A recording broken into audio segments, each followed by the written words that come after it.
My name is Leah. If you've ever trusted someone, only to learn they were quietly tearing your world apart, you'll want to hear this story. Hit that like button, subscribe, and stay to the end.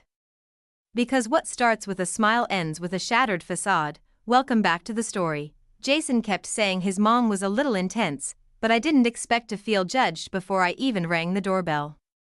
The Whitmore house sat neatly at the end of a cul-de-sac in a quiet Allentown suburb, white shutters, a perfectly manicured lawn, and two large hydrangea bushes blooming like cotton candy on either side of the porch. Picturesque. Charming. Fake, like the woman who answered the door.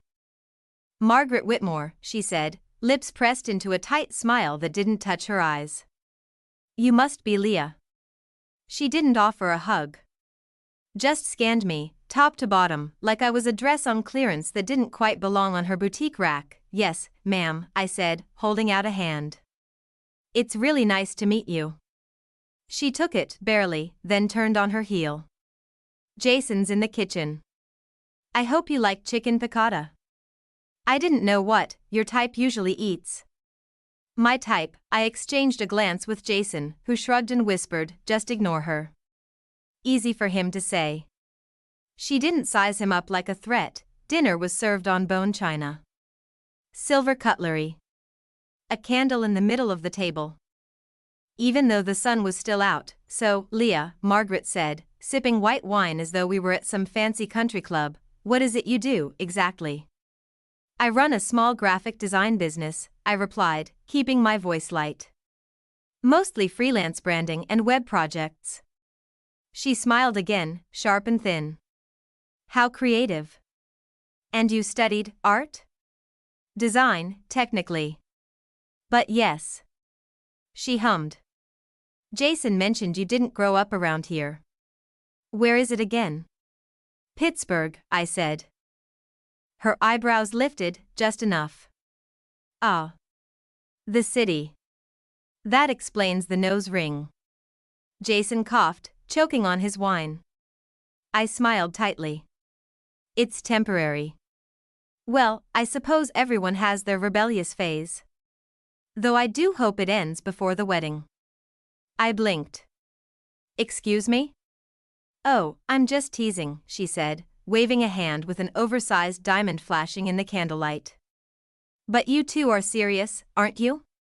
And my son has, well, very high standards. Jason cleared his throat. Mom. Oh, I'm just saying. She laughed. You're obviously very passionate, Leah. I just hope you know what you're getting into.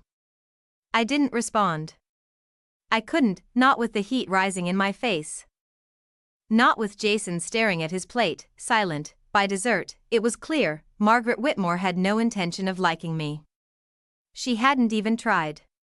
Her every word was dipped in sugar but sharp enough to draw blood. She didn't see me as Jason's girlfriend, she saw me as a threat, and that night, as I walked out past those perfect hydrangeas, I had no idea that Margaret wasn't just cold. She was calculating, and she had just begun. At first, I chalked it up to bad luck. A client I'd been emailing for weeks suddenly ghosted me after asking for a final proposal. A job lead through a local nonprofit disappeared without explanation, even though Jason swore his mom had connections there and had promised to put in a good word. I didn't want to blame anyone. Especially not Margaret. After all, she hadn't explicitly said she hated me. She just wore that kind of disapproval like perfume, light enough to miss if you weren't paying attention, but heavy enough to make you dizzy the longer you were around her. The first real red flag came the night my laptop crashed, not just froze, crashed. Gone. I lost half a client's logo package, 3 mood boards, and 2 weeks of contract emails. When I told Jason, he looked up from the couch and said, "Didn't your mom use that same laptop? Maybe it's just getting old." That would have been reasonable. If it weren't brand new, then there were the emails. I was working on a bid for a boutique agency in Philadelphia. They asked for my portfolio and references. I sent everything over. 3 days later, I followed up, only to be told they'd never received my file. That made no sense. I checked my sent folder. It was there, time-stamped, with attachments. Same thing happened again. The file showed as delivered on my end, but never arrived on theirs. It wasn't just one client. It happened 3 more times. Jason said it was probably a filter issue or some kind of spam block. But here's what made me suspicious: every one of those contacts? I'd discussed them within earshot of Margaret. She was over often. Too often. Dropping off casseroles we didn't need, helping with Jason's laundry, giving me unsolicited advice about growing my business. Have you considered working under someone more experienced? She asked once, sipping tea on the patio. Running your own thing can be so unstable. I smiled and bit my tongue. A week later, another email vanished. Still, I didn't want to accuse her, not without proof. I told myself maybe I was being paranoid. Maybe it was all just coincidence, but then I caught her in my home office. Jason and I had stepped out for groceries. We came back early because I forgot my wallet, and there she was with Margaret, sitting at my desk, my laptop open in front of her. "Oh," she said, startled. "I was just checking my email. Hope you don't mind." Jason laughed. "Mom, that's Leah's work stuff." "What are you doing?" She smiled sweetly. "I just needed to send myself a file for church." "Don't worry, I didn't touch anything important." But her eyes said something else. And I felt it in my gut. This wasn't a misunderstanding, it was the beginning of a war. By that point, I'd learned not to trust Margaret's invitations. If she said, "It's just a casual dinner," what she really meant was, show up polished, sit down, and get tested. So when she called Jason and said she was making his favorite, roast pork and scalloped potatoes, I wasn't surprised. She asked if I'd bring a salad, something light and simple. Her tone sugary, like always. Jason thought it was a peace offering. It wasn't. The moment we stepped through the door, I felt it in my chest, tight and uneasy. Margaret greeted Jason with a hug, but barely nodded at me. Then I heard the voice. "Oh my God, Jason?" I turned, there she was. Lindsay Chapman, blonde, glowing, polished like a glass ornament. She wore a fitted turtleneck, heels far too high for a home-cooked meal, and a smile aimed right at Jason like I wasn't even in the room. "Lindsay?" Jason blinked. "What are you doing here?" Margaret answered for her. "Oh, didn't I mention? I ran into her at the farmer's market this morning. We got to talking, and I thought it might be fun to catch up. She was such a big part of your life."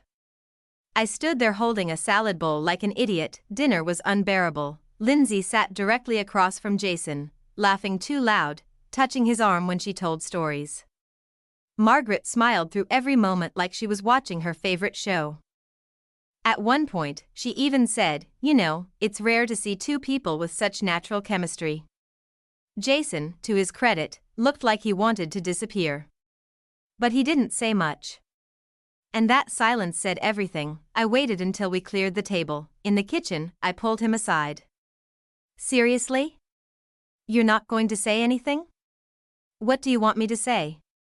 He muttered. "It's not like I invited her." "But you didn't shut it down either. You just let her sit there, flirt, like I don't exist. She's just being friendly." "No, Jason.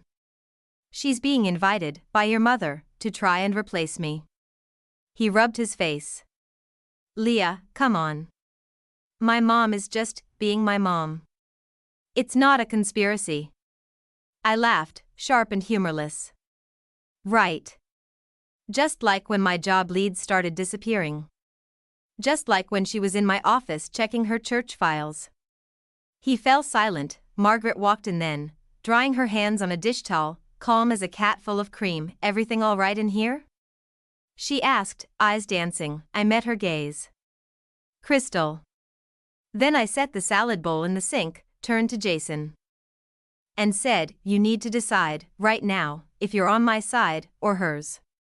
He didn't answer, and that silence, it told me exactly what I needed to know. The email hit my inbox at 7:42 a.m., just as I was pouring my first cup of coffee. Subject, contract termination, immediate. Leah. After reviewing your recent messages, we've decided to terminate the project effective immediately. We take professional integrity seriously, and your tone and accusations were unacceptable. Please do not contact us again. My hands froze mid-air. I reread the message 3 times, heartbeat climbing with every word. Tone? Accusations. I scrambled to open my sent folder, searching for the last email I'd sent to Harbor Pine Interiors, a big client out of Philadelphia who had just signed a 3-month rebranding contract with me. A huge opportunity, nothing unusual in my outbox. Just the usual, design mock-ups, feedback requests, courteous check-ins, but when I called their office, the receptionist transferred me to their project lead. Her voice was icy. "You really want to play this game, Leah?" She snapped. "After calling us cheap, saying we didn't respect your artistry? After accusing us of stealing ideas and threatening to go public?" "I never said any of that," I said, my voice trembling. "I would never. We have the emails," she cut in. "From your address." After I hung up, the shaking started. My fingers hovered over my keyboard, numb and useless. I didn't just lose a client. I lost a reputation. Jason came in, rubbing sleep from his eyes. "You okay?" "No," I said. "One of my clients thinks I sent them threatening emails." "Did you?" I glared at him. "No, Jason. I didn't. But someone did, from my email." He frowned. "Could it be a virus or something?" I wanted to believe that. Really, I did. But something didn't sit right. This wasn't a phishing link or spam. These were custom messages, with my tone. My signature, even my phrasing. Whoever wrote them knew me. Or had studied me long enough to fake it. That's when it clicked. Margaret, she'd been in my home office. Alone. With my laptop unlocked, she'd asked about that client once. Sounds risky, taking on something so big. Wouldn't want to overextend yourself. At the time, I'd brushed it off. Another jab hidden behind polite words. But now, it echoed in my head like a warning. Jason looked skeptical when I told him. "You think my mom sent fake emails pretending to be you?" "I don't think. I know something's wrong. And your mother's the only one who's had access." He rubbed the back of his neck. "That's a big accusation. Leah. She's already tried to make me look small. What if this time she's trying to make me look unprofessional?" Jason didn't say anything. He didn't defend her, but he didn't defend me either, and as I stared at the empty inbox where future client emails should have been, I knew this wasn't just sabotage, it was war, and she had just fired the first real shot. I didn't sleep that night. Every time I closed my eyes, I saw the client's email, those fabricated words. That sinking feeling in my chest like the floor had dropped out from under me, but this time, I wasn't just going to sit and let it happen. I needed proof, so I called Drew, a college friend who once helped me recover a corrupted portfolio during finals. He worked in cybersecurity now, freelance, discreet, and owed me a favor. "Someone's pretending to be me," I said over the phone, pacing my living room. Emails were sent from my account, but I didn't write them. He didn't hesitate. "All right. Let's dig in." Drew came over that evening with a laptop, a USB drive, and the kind of confidence only someone who lives in lines of code can carry. We sat in my office while Jason watched TV in the next room. "Oblivious at first, we check your email headers," Drew explained, fingers flying across the keyboard. "Every email has metadata, IP addresses, device signatures, timestamps. It tells a story." Within minutes, he pulled up a list of outgoing messages, including the ones I didn't remember sending. "Here," he pointed. "This one that went to Harbor Pine? Look at the IP. Not your home network. Not even your mobile hotspot." I leaned in. "Where is it from?" Drew's eyes narrowed.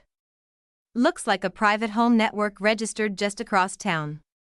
Spectrum user. Static IP."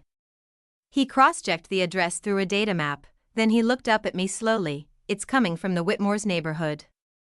My stomach dropped. Can you be more specific? Drew nodded. Yeah. Their exact block. Give me 2 seconds. He typed a few more lines, then turned the screen toward me. Margaret Whitmore. Her name was linked to the IP registration. Her Wi-Fi ID was visible in the packet trail, Whitmore_house_guest, buried in a bounce log from a spoofed email relay. There it was. Proof, she accessed your account from their network, Drew said, his voice low. She didn't even mask it. Probably guessed your password when she was on your laptop. I blinked hard, gripping the edge of the desk. So. She really did this. Yeah, Drew said, eyes grim. And she's not even subtle about it. I stared at the screen. Rage, betrayal, and something colder, resolve, rose in my chest like smoke. Margaret hadn't just crossed a line, she had set fire to everything I'd built. Jason called from the living room. Everything okay? I stood up, shut the door, and turned back to Drew. Can you make this undeniable? Something I can show. Anyone? Drew nodded. I can build a full report. Logs, timestamps, screenshots. Ironclad. Do it, I said, because now I had something stronger than suspicion. I had evidence, and Margaret Whitmore was about to learn. I wasn't the one to push around. I didn't sleep. Not really. I lay awake replaying every polite jab, every misunderstanding, every smug smile Margaret had ever tossed my way like confetti. And now I had what I needed, the report Drew compiled, airtight and terrifying, fake emails, login logs, time-stamped connections to the Whitmore house. My stolen reputation, traced straight to her living room. By morning, my rage had crystallized into something sharper. Cold. Unshakable, so I got dressed, printed the report, and drove straight to her house. She opened the door wearing pearls and pastel, like she was headed to Sunday brunch instead of being exposed as a liar. Well, this is a surprise, she said, tilting her head. Where's Jason? I didn't smile. I held out the folder. Not here. But you and I need to talk. Her eyes flicked down, then back up. Come in, then. I followed her into the same pristine living room where she'd once served me chamomile tea and thinly veiled insults. The same room where she'd pretended to welcome me into her perfect little world. She gestured to the couch. I stayed standing. I know it was you, I said. The fake emails. The sabotage. The file theft. All of it. Margaret's expression didn't change. Not even a blink. I have proof. Tech logs. IP addresses. My account accessed from your Wi-Fi. From your house. She took the folder, flipping through it without a word. Then she set it on the coffee table like it was nothing more than junk mail, and then she smiled. You know, she said, voice perfectly calm, I expected you to come here angry. But I hoped you'd at least pretend to be grateful. Grateful? I repeated, stunned, yes. For saving my son from a disaster. She folded her hands primly in her lap. You were never the right fit, Leah. You're unstable. Emotional. You barely have a career. I was doing what any mother would do, protecting her child's future. I couldn't believe what I was hearing. You impersonated me. You destroyed my work. I corrected a mistake, she said, standing now, her tone sharper.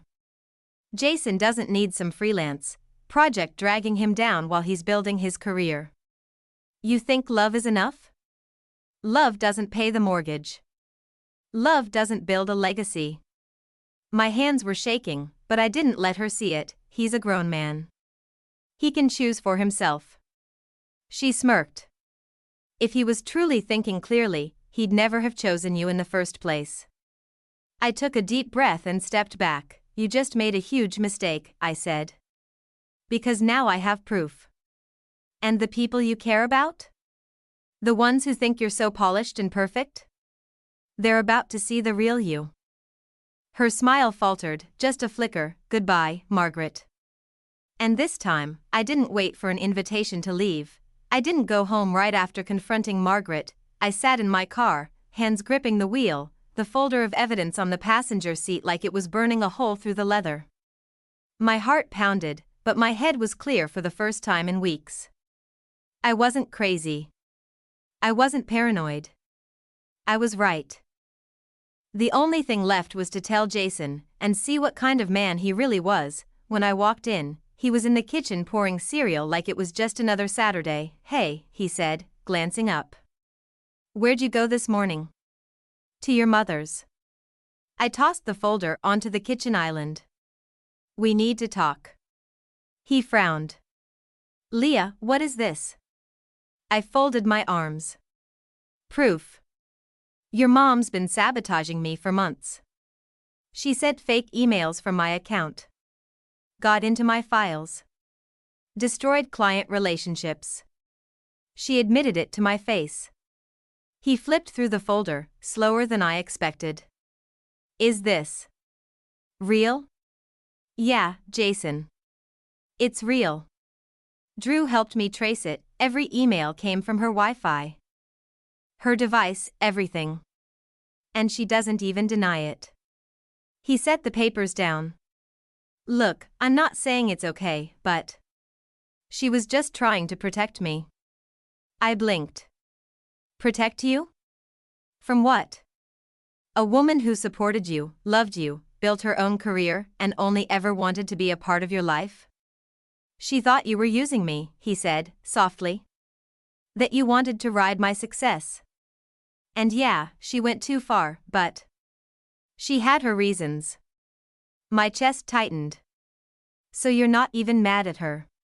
I'm torn, he said, stepping toward me. She's still my mom, Leah. And I was supposed to be your future, I said, voice cracking. But you never defended me. Not once. I didn't know it was that serious. Because you didn't want to know, I snapped. You let her get in your head. You let her treat me like garbage, and you called it just how she is. He didn't respond. Just stood there, silent, unsure, and spineless. That was the moment something in me snapped. Not in anger, but in clarity. I'd spent months trying to fit into his life. To be enough for a man who let his mother decide who he could love. And the worst part?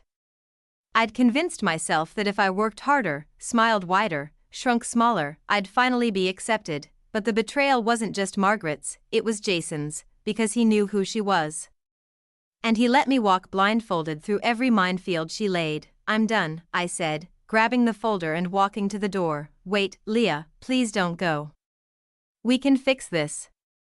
No, I said, turning back one last time. You could have fixed it. But you didn't. And now you're just like her. His face fell, but I didn't feel sorry, not anymore. I didn't hear anything for a few days. But Margaret's silence said everything. She wasn't showing up at the country club. Her posts on Facebook stopped. Even Jason's account went dark. Then, one morning, I got a text from Drew. You see this? Attached was a screenshot from a local news blog. Breaking. St. Clair's PR chair Margaret Whitmore steps down amid allegations of cyber harassment and misconduct. The board released a statement confirming an ongoing internal investigation into allegations of impersonation, defamation, and professional sabotage. Sources say the accusations are serious and well documented. I stared at the screen for a long time, not out of shock, but because it was finally real. The woman who tried to destroy my life had finally been exposed. I didn't celebrate. I didn't blast it all over social media. I didn't even tell my parents. Instead, I got up, made myself a cup of coffee, and emailed 2 new clients who had recently reached out. Clients I would have missed if I had still been caught in Margaret's web. Jason tried to contact me the next day. A simple message, you did this. I didn't reply, because no, I didn't do this, she did. I just made sure the truth came to light. Some might say revenge is petty. That it doesn't fix what's broken, but I disagree. Sometimes, revenge is just justice wrapped in a different package. It's proof that even people who hide behind church committees, charm, and hydrangeas don't get to walk away clean. Margaret taught me to be quiet, but I found my voice, and now, hers is the one shaking. I didn't watch the fallout. I didn't refresh the news or stalk Jason's social media. I didn't need to see Margaret unravel to know she had. The silence was confirmation enough. No more texts. No more casseroles. No more carefully coded jabs dressed up as kindness. The Whitmores vanished from my life like a storm finally passing, and I packed what was left of my peace and moved to Pittsburgh. The city felt different this time. Not like a memory of where I'd grown up, but like something new, a clean canvas. I found a studio apartment on the north side, tiny but sunlit, with just enough room for me, a coffee machine, and the version of myself I'd forgotten I could be. I started taking on small freelance jobs again, just enough to pay rent, buy groceries, and slowly rebuild my reputation. Word got around that I was reliable, professional, and honest. The sabotage hadn't ruined me. It had refined me. Some days, I still felt raw. Like a bruise that hadn't healed all the way. I'd flinch at a certain kind of laugh, a perfume that smelled like Margaret's, a song Jason used to hum when he was happy, but those moments passed. And they passed faster each time. One night, I sat on my balcony, wrapped in a hoodie and sipping cheap wine from a chipped mug, when I got the email, a new client referral, from Harbor Pine Interiors. The same company that had dropped me like a stone after Margaret's forged emails. The subject line read, "We owe you an apology. And a second chance." I smiled so hard I nearly cried, not because I needed their business, but because they saw me. The real me, the one Margaret had tried to erase. Jason texted me again weeks later, just checking in. "You okay?" I stared at the message. There was no apology. No acknowledgement. Just an open door he no longer had the key to. I left it on read, because closure didn't live in his hands, it lived in mine. Now, I wake up every morning with no one second-guessing me. No one subtly pushing me down so they can feel taller. No one pretending their love is conditional on obedience. I've learned something that Margaret never wanted me to understand. Survival doesn't mean silence. Strength doesn't come from revenge. It comes from not shrinking back down after the storm. I may never know if Margaret truly regrets what she did. I may never see Jason again. But I don't need revenge anymore. I have something better, a name she couldn't ruin, a life she didn't get to shape, and a future that finally belongs to me. Studio microphone. If this story pulled you in, don't just scroll away, hit that like button, subscribe for more jaw-dropping true story narrations, and tap the notification bell so you never miss what comes next. Speech balloon. And hey, your story might matter just as much as Leah's. Drop a comment if you've ever faced betrayal, uncovered a hidden truth, or had to rebuild from the ground up. Let's start the conversation.